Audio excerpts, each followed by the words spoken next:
अगर आप ब्रह्म मुहूर्त में उठकर इन 3 शक्तिशाली शब्दों का जाप करते हैं तो बहुत ही चमत्कारी प्रभाव देखने को मिलता है।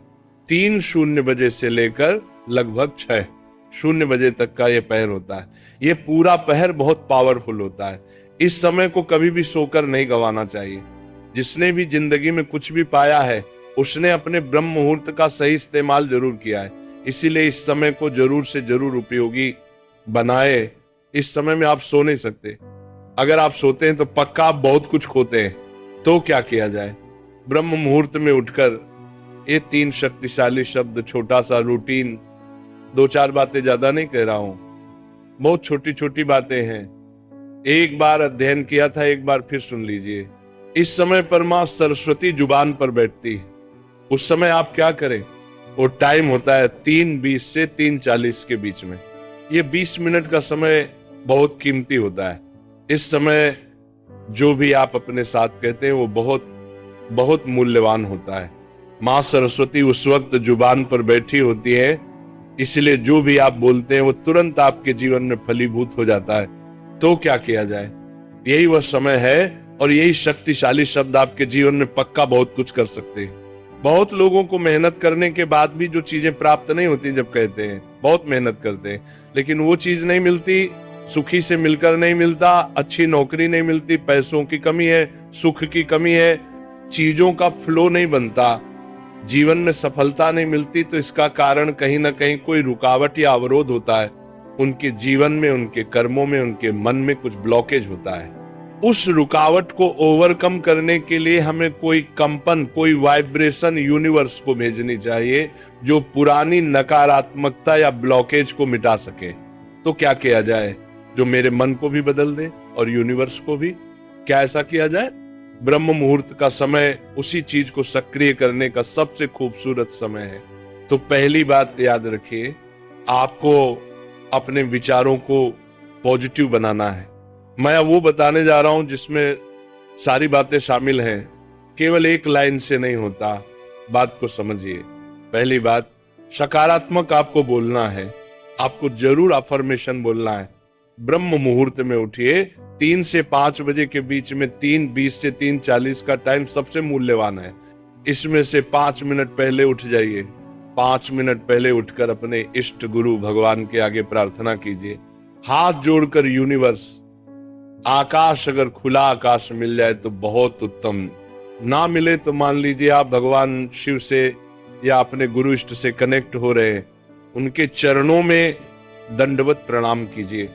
11 बार दंडवत प्रणाम करना है और प्रार्थना करनी है, हे प्रभु मेरा वंदन स्वीकार करें और मेरी पुरानी गलतियों के लिए मुझे क्षमा करें। मेरी पुरानी गलतियों के लिए मुझे क्षमा करें और अब मेरे जीवन में सही राह दिखाइए। ये मेरे कहने से करिए।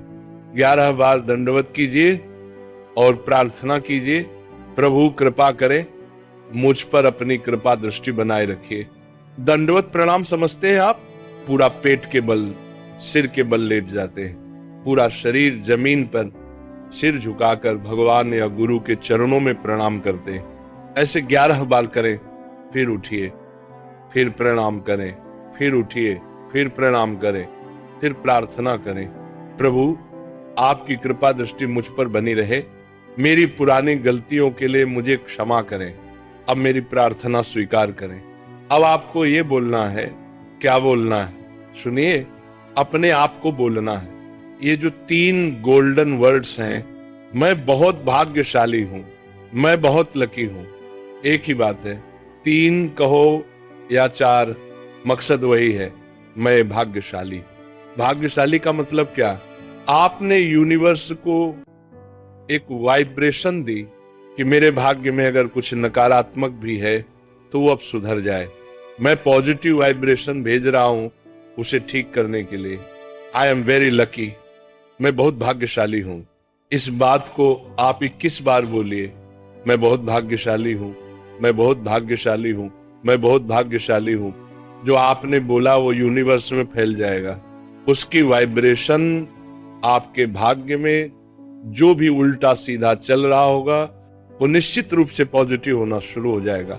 इससे पहले आपने अपने पुराने विचारों पुरानी गलतियों के लिए माफी मांग ली है, इसीलिए अब ये चीज आपके लिए काम करेगी। आप इसके अलावा कोई इच्छा डालना चाहे तो डाल सकते हैं। जैसे मेरे कम्युनिकेशन स्किल्स बहुत अच्छे हो रहे हैं, उस बात को भी कम से कम 21 बार दोहराइए। लेकिन याद रखिए, एक बार में बहुत सारी बातें मत जोड़िए, बस एक या दो बातें रखिए, मैं बहुत भाग्यशाली हूं। और एक अन्य पॉजिटिव स्टेटमेंट, ऐसा करके देखिए 3 से 4 दिन के अंदर चमत्कार दिखने शुरू हो जाएंगे। जो चीज आपने कही है वो जीवन में घटित होने लगेगी। भाग्यशाली शब्द जब ब्रह्मांड में गूंजता है तो उसकी ऊर्जा बहुत बड़ी होती है, वो आपके अंदर जबरदस्त बदलाव लाती है। भाग्य की जो गांठ कहीं अटकी होती है वो खुलने लगती है। तो एक मौका, एक चांस मिलता है, इसे जरूर इस्तेमाल कीजिए। इन महान शब्दों को अपनाइए, अपने जीवन को बदलिए और रिजल्ट जरूर आएगा। अगर आप पूछे कि कितने दिन तक करना है तो कम से कम 11 दिन तक जरूर करिए, लेकिन पहले ही दिन आपको परिणाम दिखना शुरू हो जाएगा। कम से कम 11 दिन इसे कीजिए, बहुत कुछ मिलेगा, बहुत कुछ बदल जाएगा। अब अंत में थोड़ा सा नाम जप कर लेते हैं। मेरे साथ मिलकर बोलिए, जय राधा रानी जय, जय राधा रानी जय।